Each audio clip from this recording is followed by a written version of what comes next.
আজকের recipe tilapia মাছের তেল ঝাল। তেলাপিয়া মাছ আমরা বিভিন্ন রকমভাবেই খেয়ে থাকি, তবে এই রেসিপিটা একটু আলাদা। আমরা দেখিনি কি করে আমি এটা বানাচ্ছি। আমি এখানে 8 পিস তেলাপিয়া মাছ নিয়েছি। তেলাপিয়া মাছটা খুব ভালো করে ধুয়ে নিয়েছি। এবার এই মাছের গায়ে খুব ভালো করে আমি নুন হলুদ মাখিয়ে রেখে দেবো 15-20 মিনিটের জন্য।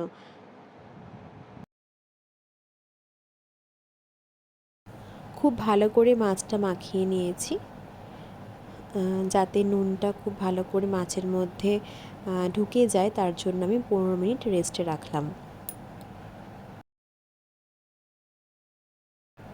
এরপরে আমি যে পেস্টগুলো বানাবো মাছের এই গ্রেভিটার জন্য, তার জন্য আমি নিয়েছি পেঁয়াজ কুচি, টমেটো কুচি, আদা কুচি এবং সর্ষে পোস্ত কাঁচা লঙ্কা বাটা করব। সর্ষে পোস্ত কাঁচা লঙ্কাটাকে আমি একটু জলের মধ্যে ভিজিয়ে রাখলাম। এটা একটা ছোট্ট মিহি পেস্ট বানাবো। তারপর আমি প্যানের মধ্যে সর্ষের তেল গরম করে ভালো করে গরম করে একটা একটা করে মাছ ভেজে নেব।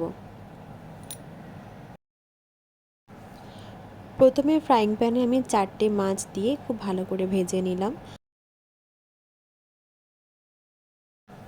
প্রথম ব্যাচের মাছটা আমার ভাজা কমপ্লিট হয়ে গেছে, এবার আমি তুলে রাখবো।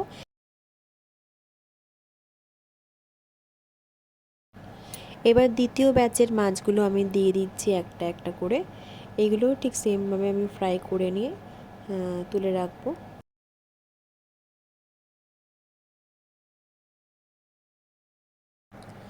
মাছগুলো ভাজা কমপ্লিট হয়ে গেছে, আমি একটা একটা করে তুলে রাখছি। এবারে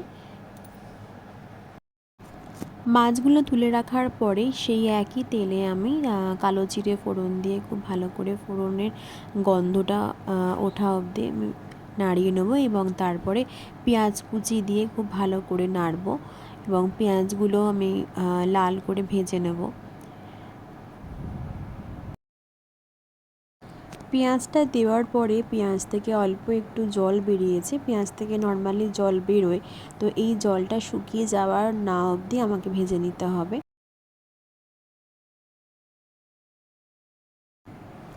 অনেকটাই সময় নিয়ে পেঁয়াজটা ভাজতে হবে। দেখুন ভাজা ভাজা হয়ে গেছে। এবার আমি এখানে টমেটো কুচি দিয়ে দেবো। টমেটোটাও খুব ভালো করে পেঁয়াজের সাথে ভাজতে হবে। টমেটোটা সেদ্ধ না হওয়া অবধি ভাজতে হবে এবং খুব তাড়াতাড়ি সেদ্ধ হওয়ার জন্য আমি টমেটোর মধ্যে পরিমাণ মতন নুন দিয়ে দেবো। নুনটা দিলে কি হয়, নুনটা দিলে টমেটোটা খুব তাড়াতাড়ি সেদ্ধ হয়ে যায়। এরপর আমি এখানে আস্তে আস্তে হলুদ গুঁড়ো এবং কাশ্মীরি মির্চ ইউজ করলাম। আমি এখানে আদার্স কোনো মশলা ইউজ করব না, যেমন জিরে গুঁড়ো, ধনে গুঁড়ো, এগুলো আমি বাদ দিয়ে দিয়েছি। তো এখানে শুধুমাত্র আমি হলুদ আর কাশ্মীরি মির্চি ইউজ করেছি। তারপরে অল্প একটু জল দিয়ে আমি এই সমস্ত মশলা এবং টমেটো কুচিটা মিশিয়ে দিয়েছি। দিয়ে কিছুক্ষণের জন্য আমি ঢাকা দিয়ে রেখেছিলাম। কিছুক্ষণ পর ঢাকনা খুলে দেখলাম যে টমেটোটা অল্প একটু সেদ্ধ হয়েছে, বেশি সেদ্ধ হয়নি। তো তারপরে আমি আবার হালকা হাতে একটু নাড়িয়ে চাড়িয়ে নিলাম। আবারও আমি টমেটো সেদ্ধ হওয়ার জন্য ঢাকা দিয়ে দিয়েছিলাম এবং 5 মিনিট পর ঢাকা খুলে দেখলাম যে তেল ছেড়ে দিয়েছে টমেটো এবং পেঁয়াজের থেকে। ভালোই ভাজা ভাজা হয়েছে। এবারে আমি সমস্ত মশলাটা ভালো করে কষিয়ে নিয়ে যে পেস্টটা আমি বানিয়ে রেখেছিলাম সাদা সর্ষে, কালো সর্ষে এবং পোস্ত কাঁচা লঙ্কা বাটা দিয়ে, সেই পেস্টটা আমি এখানে দিয়ে দিলাম। এখানে একটা ডিজাস্টার আমার সাথে হলো। আমার ক্যামেরা স্ট্যান্ডটা হঠাৎ করে পড়ে গিয়ে ভেঙে গেল। তো এখানে আমি অনেক কষ্ট করে শ্যুট করেছি, এটা আপনাদেরকে দেখানোর জন্য চেষ্টা করেছি ঠিকঠাক করে শ্যুট করার। যাই হোক, সমস্ত বাটনাটা খুব ভালো করে মশলার সাথে মিশিয়ে নিয়েছি এবং এটা খুব ভালো করে কষতে হবে যতক্ষণ না সর্ষে পোস্ত বাটনাটা ঠিকঠাক করে মিশে যায় পেঁয়াজ টমেটোর সাথে। তেল না ছাড়া অবধি আমি মশলাটা কষে যাব। তেল ছেড়ে দিয়েছে। এরপরে আমি মশলার বাটি ধোয়া জলটা এর মধ্যে দিয়ে দেবো, দিয়ে কিছুক্ষণ ফুটতে দেবো। ফুটে যাবার পর আমি এখানে ধনেপাতা কুচি কিছুটা ছড়িয়ে দেব। ছড়িয়ে দিয়ে খুব ভালো করে মিশিয়ে নেব গ্রেভিটার সাথে। মিশিয়ে নেওয়ার পর খুব সুন্দর করে মশলা থেকে তেল ছেড়ে দিয়েছে। এবারে আমি অল্প একটু গরম জল করে রেখেছিলাম, হালকা গরম জল, খুব গরম জল নয়, সেই জলটি আমি এখানে ইউজ করলাম। তারপর ঢাকা দিয়ে হতে দেবো মিনিট 10-এর জন্য। 10 মিনিট পর ফিরে আসলাম, দেখলাম খুব ভালো করে আবারও তেল ছেড়ে দিয়েছে। এরপর বুঝতে হবে যে গ্রেভিটা খুব সুন্দর করে তৈরি হয়ে গেছে। খুব ভালো করে ঝোল ফুটে যাওয়ার পরে আমি একটা একটা করে মাছ ঝোলের মধ্যে দিয়ে দেব এবং মাছগুলোও খুব ভালো করে ফুটিয়ে নেব। মিনিট 5 মাছগুলো ঝোলের মধ্যে দিয়ে খুব ভালো করে ফুটিয়ে নিতে হবে।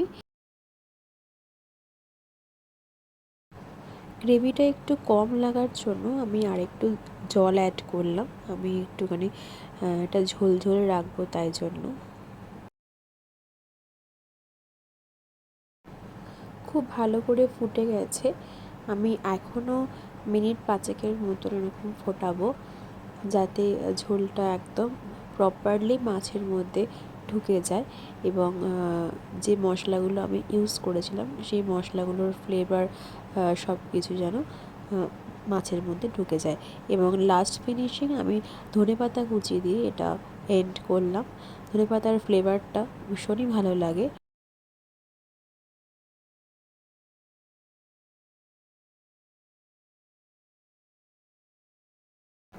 5 মিনিট পর আমি ঝোলের ওপর দিয়ে 2 চামচ মতন সর্ষের তেল ছড়িয়ে দিলাম।